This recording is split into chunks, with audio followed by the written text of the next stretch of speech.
Hey everyone, welcome back to the Mean Green Gridiron podcast, the first edition of the 2026 season.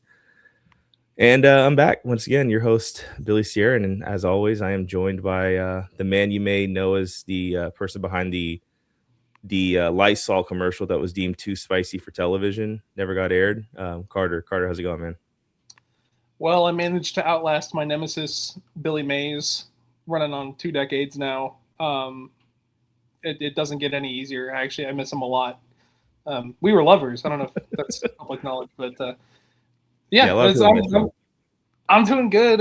I am looking forward to another football season, even if it projects a hefty drop off in the win loss column and pretty steady decrease in talent. No disrespect intended, but we're starting over with a lot of guys on both sides of the ball, and we're back to I guess tempered expectations in Denton. It's Yeah. weird. I got accustomed to the sweet succulent taste of winning, and it was ripped out of my cold hands back Yeah. in November. So, Yeah, but it yeah, was it was fleeting, but it was still nice. excited. Yeah, no, I am too. And obviously, for those Mean Green Gridiron diehard fans, you may notice that obviously we didn't have any episodes since I think the bowl game recap.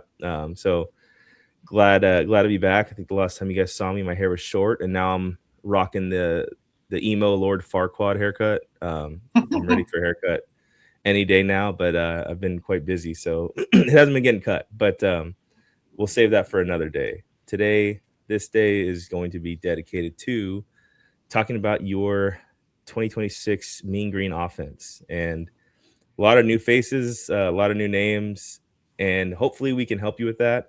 Carter and I have done some homework, so we can help maybe get you guys caught up to speed on what the offense is going to look like this year.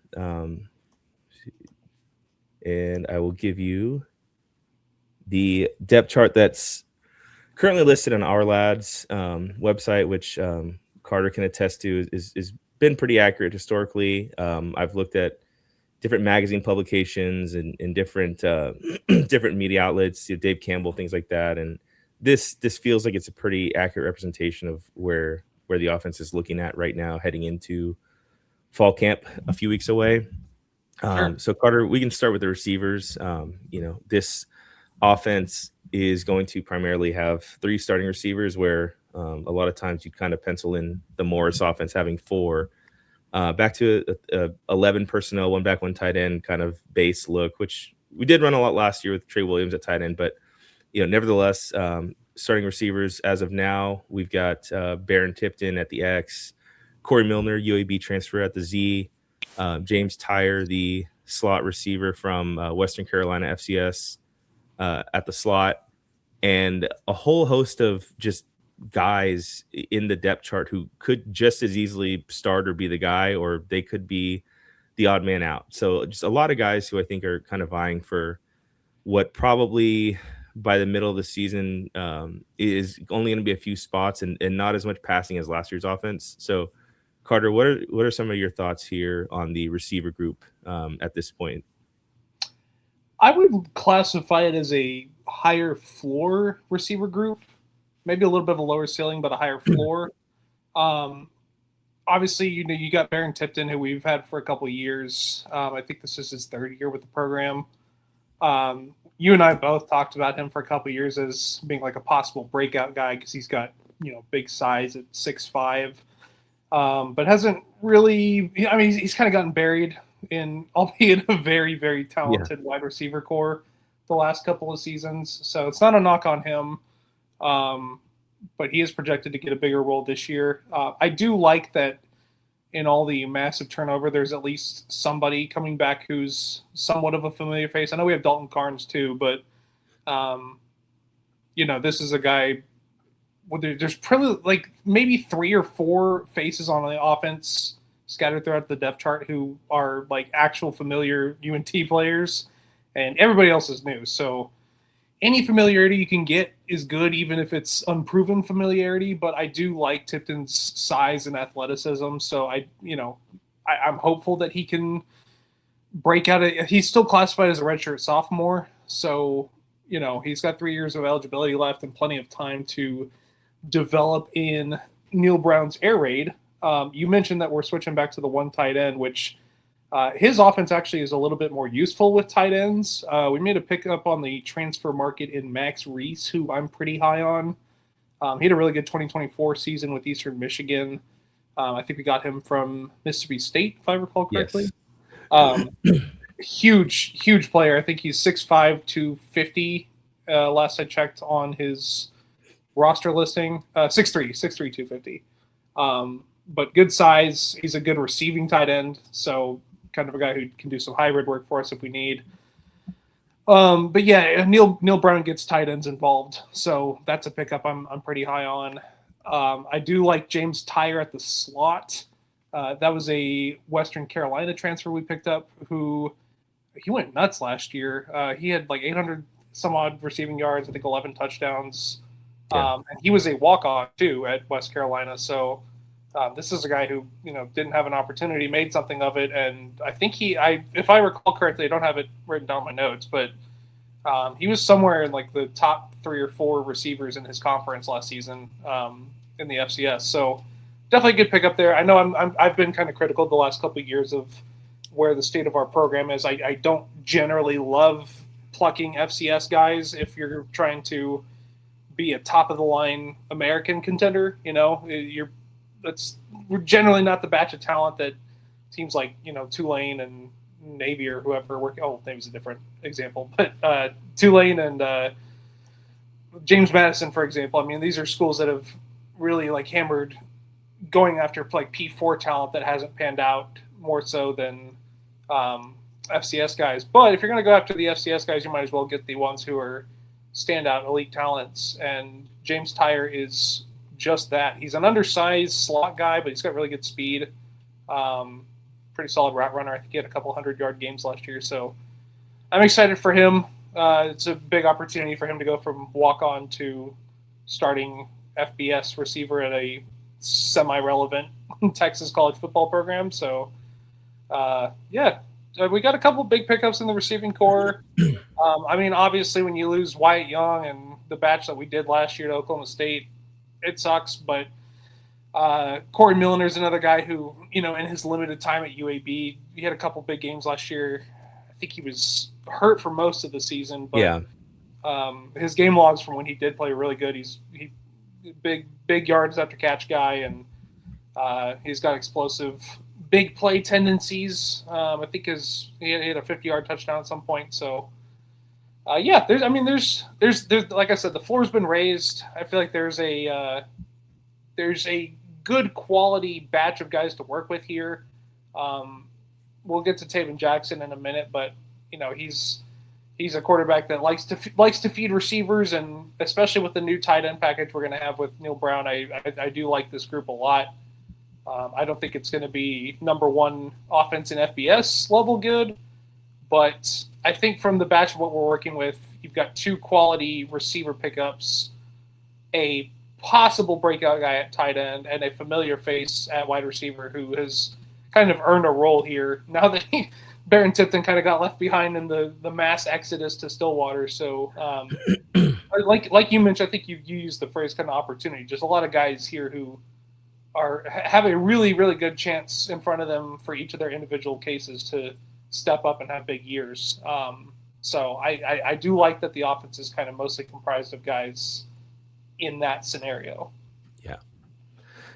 Yeah, and something else that you mentioned about Max Reese in particular is that one of the big themes with this transfer class that Neal Brown and his staff really kind of seemed to focus on was that they got a lot of guys who were very good players at the FCS or G5, G6 level, and then they moved up to the P4 level, and they kind of just lost out on the depth chart battle with obviously very talented, capable players. That's true for Justin Stevenson. He came from Utah. Before that, he was at Wyoming, where he was breaking into kind of one of their key main receiver roles for them. Same thing, Josiah Martin. He came from Oklahoma, where he did not play last year. The year before that, he was at Cal, and he was starting to kind of again break into a role his true freshman year. Towards the end of the year, I think he had like a couple of big plays in their bowl game that year. Max Reese, very productive. Lot of snaps played at Eastern Michigan. Goes to Mississippi State again. Just doesn't quite work out. Both on offense and defense, there's a lot of that. That's a pretty common theme, and to be honest with you, I really like it. I think that it shows that you're getting guys who have proven it. You're not, whenever you get a guy from a P4 school, who hasn't played, you never know if it's, hey, they didn't play because they were right there on the depth chart. They were one guy away, and they just didn't quite play. Or if it's a guy who, was never going to play. He was buried 4 or 5 guys deep, was never going to see the field unless it was obviously a blowout. With these kind of guys, you do know that they're not only transferred from a P4 school, but they are capable on the G5, G6 level. So that's what I'm interested in. I'm interested to see guys like Stevenson, Martin, definitely Max Reese in this receiver core. Corey Milner, I think, is the guy who stands out the most to me. You mentioned it. He did have a nice start to the season this year, and then last year, he had a nice start to his 2025 season, and that was coming off a really strong end to his 2024 season.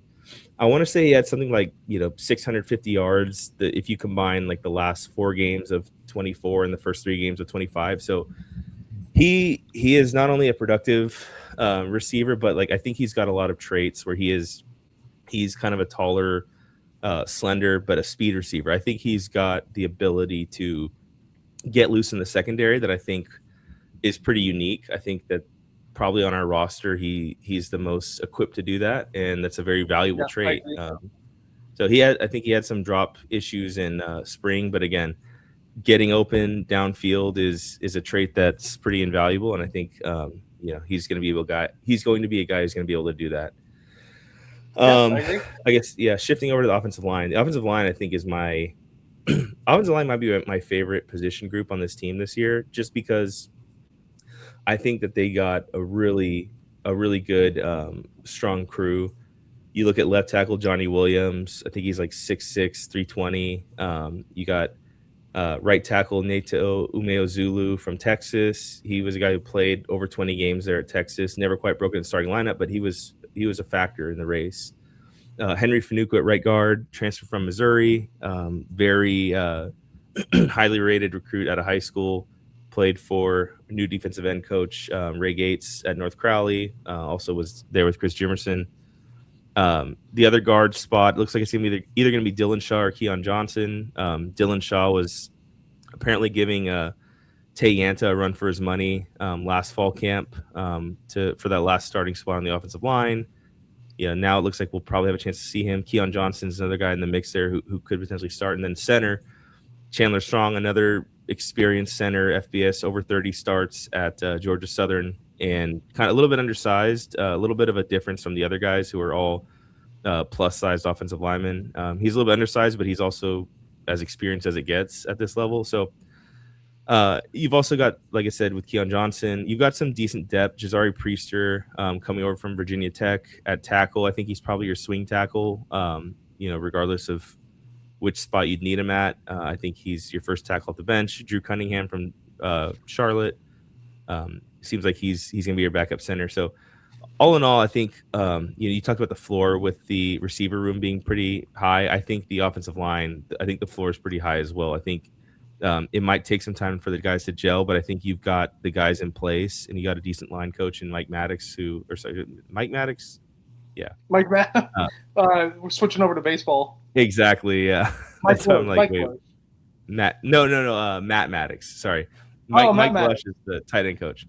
Yeah. Matt Maddox. That's going to kill me this season. Yeah, that's going to be rough this season because, it's Matt Maddox, but I'm always going to think Mike Maddox first. So anyways, like I said, offensive line, pretty solid looking crew. I know, I think Neil Brown mentioned specifically Henry Fanuku in spring camp, saying like he's going to be a good player at the FC or in this conference. So, Carter, what are your thoughts on this offensive line here, either kind of standout guys or just as a group, as a collective? Yeah, the first thing that caught my eye kind of looking into these guys was that we have two starters coming in from Missouri who have a really good offensive line. Yeah, Obviously, these guys weren't two, key contributors last year, but that's a group that had Ahmad Hardy, who's maybe the best running back in the country. Um, and I think they had so, two first team all conference SEC yeah, tackles. yeah, they had a really, really good offensive line last year. So, like I said, kind of if you're going to pick from a batch of guys who maybe haven't got their opportunity, you want to go for the best. Yeah, And Missouri's definitely one of the top 20 or 30 offensive lines in the country. Big fan of Johnny Williams. His size is very promising, and I think he still has 2 or 3 years left of eligibility, if I remember correctly. yeah, I think two. He played or he played for Neil Brown at West Virginia before going to Missouri too. So he's a guy that I think should hopefully have some high expectations. And yeah, you mentioned Fanuku too coming over. I like the praise I've heard about him. He's extremely young. I think he's 19 or 20 years old. So he still has a long way to go, but he was a really, really highly rated recruit, and just didn't etch out in the depth chart at Missouri. So yeah, I would absolutely fully agree with you that Fanuku is a guy that could have, maybe he's a little undersized, yeah, but the athleticism's there, and all the signs show that he could possibly be like a breakout 1 year kind of transfer in guy at North Texas and go get an opportunity elsewhere. But that's how things go these days. But yeah, I'm really excited for those two specifically. Not just singling out that they are SEC transfers, but both of them for separate reasons. I think are two pretty exciting pieces on the offensive line. But yeah, I'm on the same page with you. This is kind of we lost a lot of really good offensive linemen to the transfer portal. So as far as return package goes, I think this is a pretty safe bet as a position group. Yeah, and Fanuku, I think you kind of mentioned, could be a guy who maybe pops here and then has offers that we can't keep up with after the season's over. But on the front end, I think he was a guy who was probably maybe would normally be kind of out of our price range or out of our league, and we were able to get him, like I said, because of the connections. He's listed at 6'3", 310, and it seems like when you look at the guy, like he looks like he's got good size. Like he may not be listed at the biggest weight, but it seems like his size is good natural size. It's it's a stout 310. It's not Brandon Burlsworth packing on extra pounds 310. So like I said, getting him from Missouri was a huge coup, and you don't do that without the connection, I don't think, from Ray Gates. He played in 3 games last year for Missouri, so it wasn't like he was just a true freshman who didn't see the field. Another thing we haven't talked about really is the grade classification. So if you look at the roster this year, looking at what I have on screen right now, it still shows kind of the traditional classifications. But if you look at the roster on the website on Mean Green Sports, it has basically their age is listed as year 1 through 5. So that's a new college football rule where they basically said, please stop suing us. You get 5 years and that's it. And you can play all 5 years if you want. You don't have, there's no red shirts anymore. You get 5 years to play 5 years, play 5 seasons of football. And, like Carter mentioned, some guys you have 2 or 3 years of eligibility left, but they're not going to be listed as like a traditional redshirt sophomore. They'll be listed as like year 3. Yeah. And some guys who were going to be seniors this year, like if you look on defense, haven't gone there yet, but Caden Jenkins from Baylor, he's listed as a senior, or was listed as a senior. Now he's listed as a year 4 guy, which means he can come back next year. Whereas under the old rules, he would have been done. So it's an interesting change. We'll see how it goes. But when you're looking at the roster this year, don't expect to see the traditional freshman, sophomore, junior kind of thing. You'll see year 1 through 5, and that's kind of what that means. So, guy like Henry Fanuku could be here 4 more years, just like he would have been in the old system, or he could be here 1 more year. But either way, it's good to have some of these guys. Dylan Shaw, like I said, another guy I'm interested in. He's one of the few returners who is actively in the mix to start this year. He's another big plus size kid on the line. He came from Texas Tech before the 2025 season. Eric Morris was able to bring him in. And Eric Morris spoke highly of him last year. He was kind of saying that Shaw had a chance to start at Tech before he transferred. Like he was in the mix there. He comes over here, like I said, almost wins the job from Tay Yanta. Yanta ends up winning it and getting, I think, second team all conference last year. So not a bad guy to look out to. So you got Dylan Shaw. Keon Johnson is another guy who has played a lot of football the last few seasons for us. He's played some tackle, played some guard. I think he's cut down from I think he was listed at like 400 pounds either last year or the season before. So I think he's kind of gone to a more svelte look where he's still still a big guy, but maybe trying to trim down a little bit to potentially play more. So that'll be an interesting battle. That's probably one of your fall battles to look out for. Chandler Strong, like you said, starter, and then Chandler Strong is a guy who has a lot of experience, and then right tackle, Neto Miyazulu. He's a guy who comes from Texas, and it seems like he's not just a guy from Texas. I think a lot of people who watch college football and a lot of people who are kind of plugged in feel like he's going to be a really good player. I want to say that he was preseason third team all conference already in the American from one of the publications I've seen. So like he's a guy who's coming in, and he's 6'4", 329. People expect he's one of those guys who, I think people expect like, he couldn't quite crack it at Texas, but he was close, and he should be able to really thrive at the G4 level or the G6 level. So I think that was another one that we kind of hit on. I think Aaron Joe, our general manager, I want to say, I think he came from Texas. And then also, obviously Neil Brown was at Texas last year. A few of the other coaches were at Texas. Chad Scott, running back coach, and Tyler Allen, the quarterback coach. So, that was one of the guys that they were able to kind of leverage that connection and bring in a good quality offensive lineman. So again, like I said, I think a high floor for this offensive line and potentially a high ceiling too. I think if these guys gel, I think they could be a really solid offensive line, really solid, solid size, solid talent. I think that they could really kind of be the identity of this team this year, especially with the running game that we have. And with that, I think we'll go into the running back group. Jaheim White, kind of the star of the show, I think, this year, heading into the season, at least what we expect. Not listed here on this depth chart is Nick Osho, the running back from Indiana State. He had like 700 yards, 8 touchdowns last year at the FCS level. Jaheim White obviously comes with, I think, almost 2,000 yards of rushing in his career at all at West Virginia at the Power 4 level, Big 12. So definitely the guy that we expect to kind of be the standout of the offense this year. Trying to think of anybody else at running back. Brendan Haygood, the running back transfer from Missouri, is another local kid, I think, from Saxe. So he should be able to be in the mix as well. But like I said, kind of Jaheim White, Nick Osho, those are the guys I expect to be the main guys. Osho's 6'1", 216 kind of gives that thunder to Jaheim White's lightning in the backfield. So Carter, what are you excited for looking at this running back room?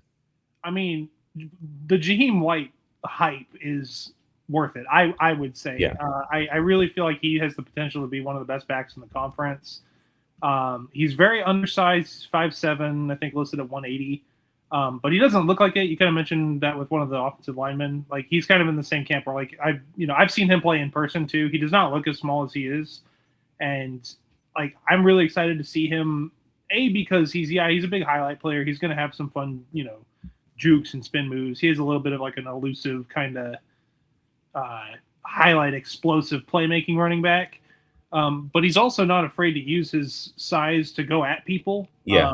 If you watch his tape, he's really aggressive for a running back his size. He's hard to bring down. I think, as far as, like you said, he's going to be the headline guy on this offense. But it's for good reason. It's not just because he was a good running back in the Big 12. I mean, this kid is very athletic, very capable of being a big time kind of highlight guy. If we need, a big play, at least we have somebody to rely on the offense. Kind of like, I'm not going to compare him to the guy whose shoes he's filling, but kind of like Caleb Hawkins was last year. When we needed a play, Hawkins was that guy where we could just go to him every time, and pretty much all season long, he was our dependable, like, if we were in a pinch and we needed a big play, that was our guy. Yeah. That's Jaheim White. Jaheim White's going to be that for us this year. So as far as the group as a whole, I really feel like it's obviously top heavy. I know Jaden Bex is talented, and coming back, he's probably going to be the second guy on the depth chart just because of familiarity with the program, and certainly he's skilled in his own right. But yeah, I mean, this is like anybody who previews UNT all offseason is going to be talking about Jaheim White as like the focal piece, and it's for good cause. He really is that talented. I know he's coming off a big injury that kept him out most of last year, but his play time before then was really, really valuable, and he's obviously very familiar with Neil Brown. If avoiding injuries and any sort of calamity, he should be the leader here this season.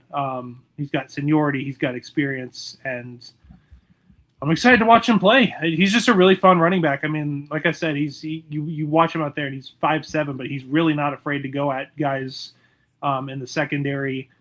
He's also one of the running backs I love when backs are like this, who the more they run, it seems like the faster they go. I know acceleration is an easy way to mark that down, but really, I mean, you watch him run and it just feels like he keeps going and going and going and faster and faster. And he's just, like I said, that's going to contribute to like the big plays and the fun, kind of highlights. I think he'll probably have a good chunk of the stat sheet in his favor at the end of the year. Yeah. Because of that. But yeah, I mean, I am reasonably excited. Obviously, if he stays healthy, which, he's coming off a year where he missed most of the season, but if he can stay healthy, he's going to be a catalyst for us. Yeah, for sure. And I think one of the things that I've noticed from his highlights is that he might have the best spin move in the country. I mean, he has some spin moves on his highlights where, I mean, he just drops the dude trying to tackle him and just completely keeps his full speed.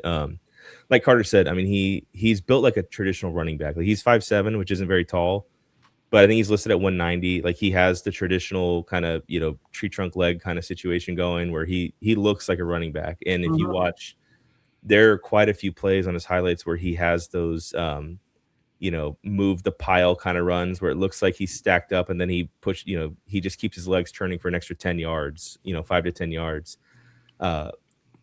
And you also mentioned Caleb Hawkins. I think one of the things that Caleb Hawkins really kind of raised the ceiling on our offense last year with was that he just was able to keep us in solid down and distance situations all season. I mean, how many times do we see, 1st and 10, it was like, just give it to Hawkins, get 6 yards. Now we're in 2nd and 4. Now we can run whatever play we want. I think Jaheim White's the same thing. You look, he's got such good vision. Yeah. He's such an experienced running back. When he gets the ball, whether it's in between the tackles on the edge, like he knows how to wait for his he's a patient running back. He knows how to wait for his hole. He knows how to let the blocking develop. He's going to do a very good job of like getting at least what the offensive line blocks for him, if not more, pretty much every time he gets the ball. So that's going to be paramount for this offense of just being able to say, hey, give him the ball. Let's get to 2nd and 4, and then we run whatever we want. Or like you said, we're in a pinch. Let's get an explosive play. Let's put the ball in the guy. Put the ball in the hands of the guy that we trust the most, and just see what happens. And a lot of times something good is going to happen.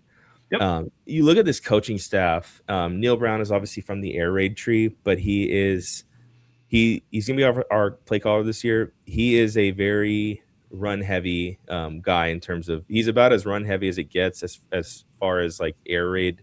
Kind of Mike Leach, Hal Mummy disciples. You look at him being the head coach play caller. Then you look at Chad Scott, the running back coach, who was one of Brown's offense coordinators at West Virginia. Probably one of our marquee coaches on the coaching staff right now. He was Texas's running back coach last year. And then Mike Blesh is your tight end coach / run game coordinator who had some really good rushing attacks at North Texas when he was the play caller here in 21 and 22 with, DeAndre Torrey, Kaika Ragsdale, Oscar Attaway.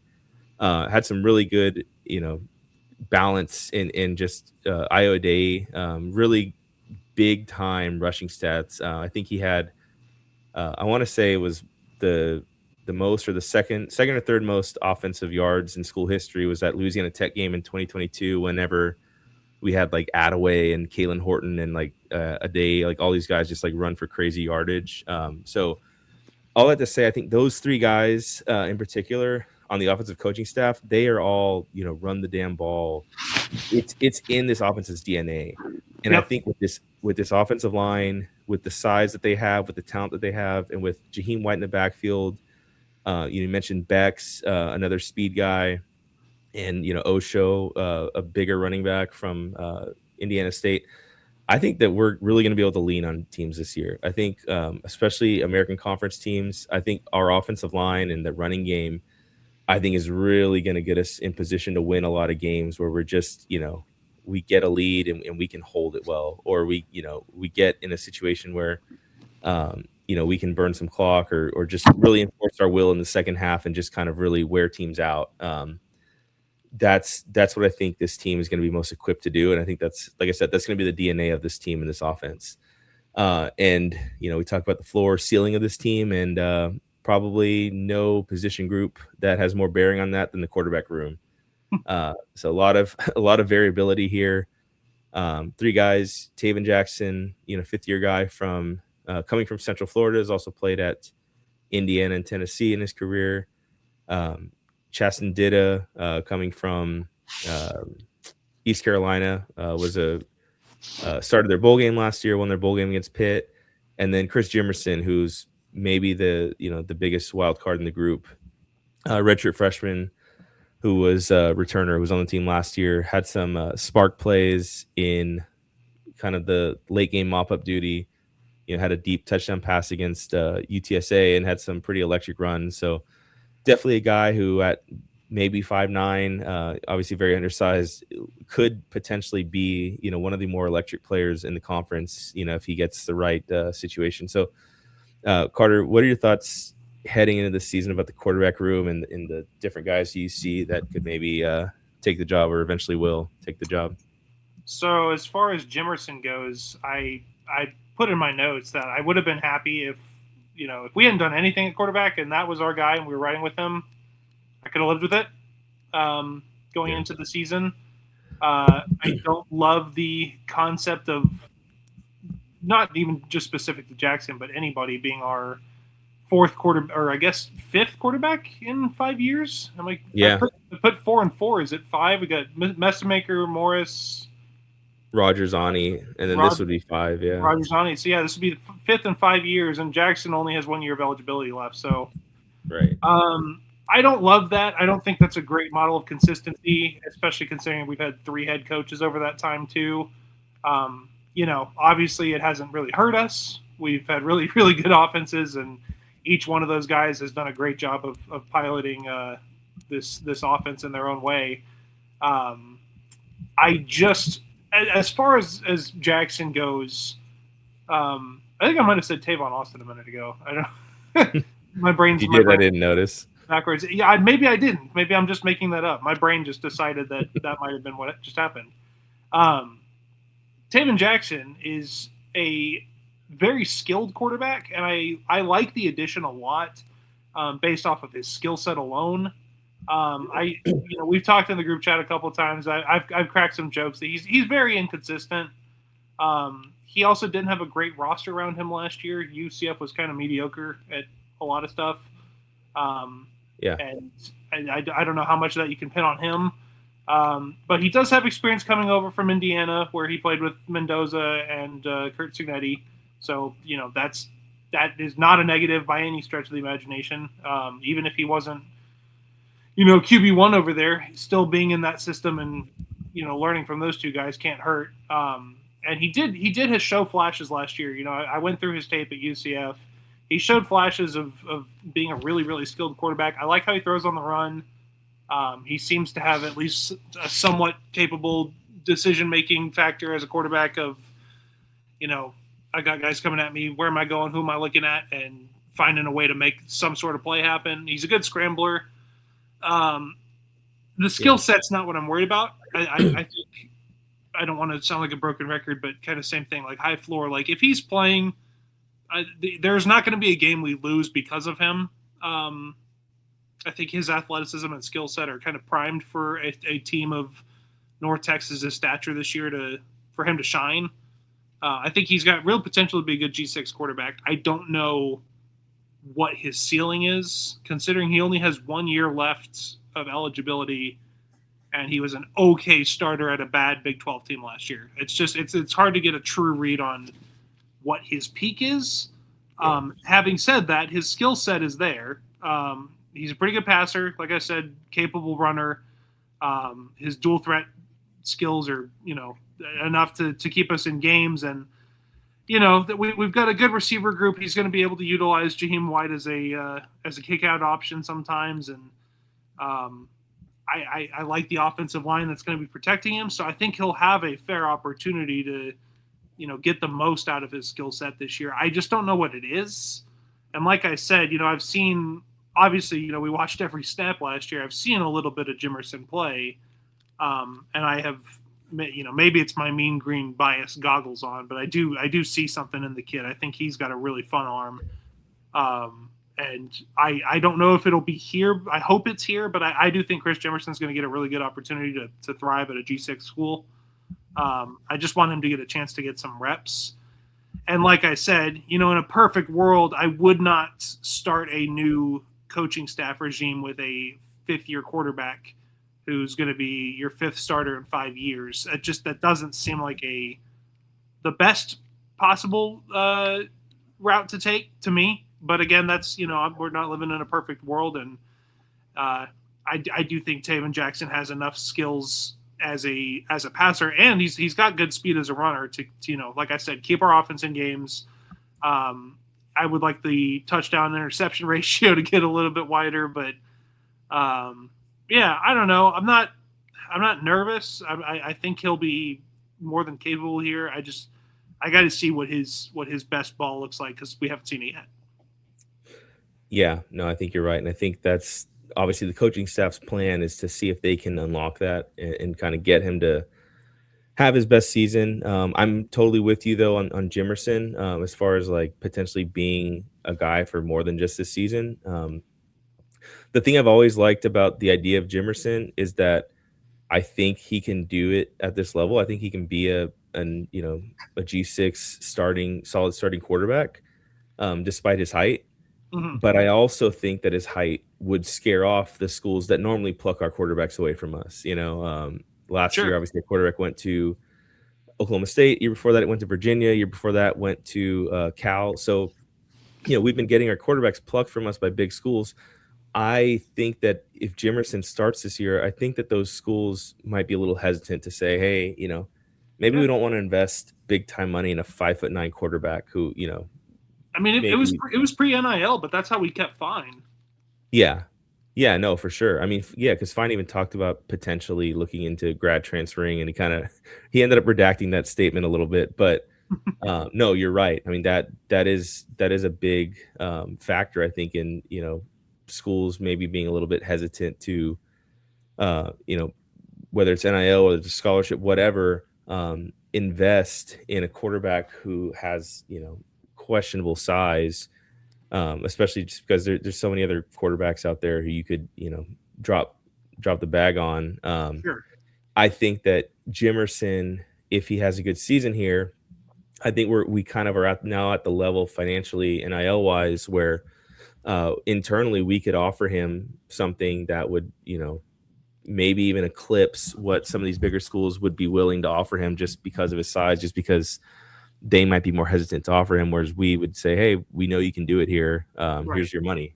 So I think that, Jimerson, I think, would be my choice at quarterback if it works out. I think if he's not the starter, I think it's because the coaches, trust someone more than him.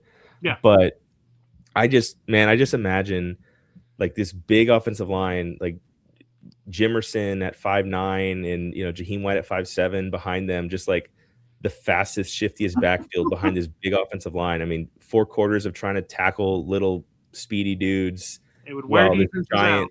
Yeah, where this giant, 1,600-pound offensive line is just bearing down on you play after play. I think, with Max Reese at tight end too, like I think that, you could potentially really make things a nightmare for teams trying to defend the run. As far as Taven Jackson, same thing. I think if he's starting, I really, like you mentioned, athleticism. He's got 8 career rushing touchdowns. Yeah. I really want to see them run him. I think that if they don't, I think they'd be wasting his ability and kind of, basically nerfing him a little bit in terms of like just making him a pocket passer is probably not where he would be most effective. I think if you can run him, give the defense that threat of the run game while you got, a 6'4", big quarterback who's fast, having to defend that run game, I think, would really kind of help open things up passing game, help get the linebackers creeping up a little bit and then have, guys like Max Reese and James Tyre running behind them open for, passes over the middle. So, I think whoever's at quarterback, I really want to see the run game utilized this season. Yeah, should be able to with this offensive line, like you said. That is an interesting concept, having 2 guys under 5'9" in the backfield just going nuts on defenses at some point. I do think for whatever reason, injury, playing time, whatever, I do think we're going to see a good bit of Jimerson this year. Yeah. But yeah, I'm like I said, I wouldn't describe my feelings on the quarterback situation as like worrisome or doubtful. I think that Jackson is skilled enough to get us where we need to go. Pretty much everybody across the board. I know we're not doing record predictions or anything like that tonight, but pretty much everybody that I've seen for any credible college football researcher, writer, whatever, pretty sure everybody has us at like 6-6, like a middle of the pack kind of thing. Probably a bowl team, probably an inoffensively not great but not terrible squad, and I think that Jackson is good enough to keep us in that bubble. Right. And we have, again, there are other options if he goes down for injury or whatever. I really am excited to see what Jimerson can do. So there are worse positions to be in at quarterback, and while I'm not super happy with having our fifth guy in 5 years, fifth guy in 5 years.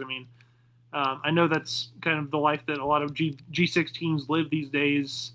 It just is what it is. But that's something that I wish. There are G6 teams out there that are both good and bad that can hold on to quarterbacks. So I would like to see maybe do that once. But then again, the last time we had a quarterback for multiple years, it was a 29-year-old who we were all kind of like, okay, let's move on from this bit. So I can't be too greedy. Yeah, no, absolutely. I think you look at some of the teams that I think were able to retain their quarterbacks. In some cases, it was a situation where you got some financial backing, and I think other cases, it could be situations where the one I'm looking at in particular is Florida Atlantic. They kept their quarterback, Caden Veltkamp, and I think that they were able to spend money on offense, and I think that defensively they might be in a tough spot this year as a result. So it's kind of like you give out a max contract to Russell Westbrook, and how do you build out your roster shooting wise? And anyways, you kind of get the analogy there. But yeah, I think it could go either way. I think we were able to build out a nice roster this year, kind of spreading it across the board. I think it's a pretty balanced roster. Certainly offensively, I think you've got guys across the board who have played G6 FCS football and had success, and guys who have coming from P4 who either were there the whole time or they were at a G6 before that. So yeah, I think it's a nice solid roster. Offensively, look, I think obviously Eric Morris was a really great offensive coach, good play caller, and just a good overall team builder on the offensive side of the ball. Neil Brown is a little bit different, but I think offense is still kind of his MO. It's still his. He's coming here to be the play caller. He's got an offensive background. He's been a offensive coordinator for a long time now. He was kind of one of those bright young minds in college football about 14 years ago, as like a 32-year-old offensive coordinator at the SEC level. So he's a guy who I think he knows offense, and he's put together a good one. And I think the offense, and in particular the run game, I think is going to be the lifeblood of this team and the identity of this team going forward, certainly this season. So I'm interested to see how it's going to go. I think we have, obviously we'll talk more about it as we kind of do like season preview properly, like the schedule. But starting off with Indiana, as everyone knows, like that's going to be a tough one. Not just in terms of the score, but in terms of like it's going to be hard to really get a good gauge on that. I think probably the worst thing about that is not knowing who your quarterback is going into that game. You may not get a good answer. It may Yeah. not be very representative of who gives you the best shot the rest of the season. I hear a lot of people saying kind of like, oh, well, clearly you need to start Taven Jackson that game because he's experienced and, whatever. But to me, I'm like, whether you start Jackson or Dida or Jimerson, it's probably going to be a rough one. I Yeah. think you want to see what you have there at quarterback and not just say, hey, well, this is the guy who gives us the chance to lose by the least. Let's see what we have to the best of our ability, and then I think going into the UNLV game, that'll be the game I think where if we don't have a guy solidified, that's going to be it. Maybe you see a couple quarterbacks against UNLV, maybe you just see one, but I think UNLV is going to be the last game where you potentially would still be, filling out your quarterback room as far as like who's the starter. Yeah, I agree. We're going up against a team that just won the national championship and is a top 5 team entering 2026. It's not going to be pretty no matter what. I want to be optimistic that we can at least, put up something of a fight, make the game a little interesting, but it is probably going to be a barn burner in every sense of the word. I agree with you. I think that, if you want to give this offense a grade in terms of pickups and transfers and returning guys, whatever, across the board, I'd probably say it's a B, maybe a B plus. I like you mentioned, there's guys who have played or have some level of something to build off of pretty much across the board. I mean, even the guys who have not as many reps are either big time FCS guys or big time high school recruits. Yeah. You're picking up 2 big offensive linemen from Missouri. One of them only played in 3 games, but he still was like a top, I don't remember, but like a top some odd recruit for offensive linemen out of high school. So, you got Tyre coming in at receiver, who's a West Carolina walk-on, like I mentioned, who 2 years ago we'd have no idea he was going to come play for us, and now here he is, having earned a big role in this offense. So, and then you have Jaheim White, who's one of the better running backs from the Big 12 a couple years ago, now in this offense. So, I think Jaheim White gives me a B plus because of just how talented and how productive he's been. Yeah, I have no issue with that. I think B plus is totally fair to look at it on paper. Again, like I think that the depth is a really key component here. Where like if guys go down to injury, I do think there are guys kind of spread throughout the depth chart that can be playmakers. I don't think this is like, okay, if Jaheim White goes down with injury, will we immediately downgrade from like a B plus to like a D minus offense? Like, yeah, obviously you want your top guys on the field, but we do have good depth throughout the chart, and I do think that barring some sort of like calamity this year, our offense is not going to be what keeps us from getting to a bowl game. It's not going to be like last year. Obviously, people can go into the season expecting that, where we're missing so much production from last year, and it's a brand new team, so it's going to look different. Switching to the air raid with a little bit more of a tight end usage and a quarterback who's not as maybe efficient or good at deep ball passing as Mestemaker was, that's going to be a change. It's going to be different, but I think I used the word inoffensive earlier, ironically, inoffensive as in this team's not going to be great at anything. I don't think it's going to be like a top 5 rushing or passing attack in the country, but they're not going to be bottom 5, and they should be able to be good enough to get 6 or 7 wins. And that's about it right now. I want to see what happens at Indiana and who we run out there and what we're capable of doing. Who's after Indiana? I forget on our schedule. UNLV. Oh goodness. Okay. Well, we may not have a chance early on to get a full grasp of just how good this team is, because UNLV is going to be really good this year. Well, UNLV is going to be really good, but the more I've looked at their roster, I actually think we can give them a good game because I think defensive line wise, their front seven, they lost a lot of starters, and they didn't really replace them with like starters from other schools. They kind of just rolled forward their depth chart, the old school way, and just kind of now they're kind of third string guys or now they're starters, and they've got some like true freshmen in their depth chart. So I think potentially that could be a team that we are able to kind of pit our strength against their weakness and potentially, have a chance to beat them at home. But definitely they have some players, their running backs back who had, over 1,000 yards, and they've got Jackson Arnold at quarterback. So it has a chance to get ugly, yes, but I think that there's a chance that we actually not only play them close, but I think we could potentially win that game just because of, like I said, I think we might have a chance to kind of stack our strength against their weakness. But we'll see. I mean, Sure. yeah, it's not an easy start for sure. We'll worry about that when we get there. Yeah. Offensively, I'm capping it at a B. You say B plus, and we'll get to defense next week. Yeah. Sounds good. All right, everyone. Thanks again for listening. Excited to be back talking football. It's great to be back. Yeah, great to be back. Hope you enjoyed the show, and more to come. But yeah, thanks everyone, and go Mean Green. Go Mean Green.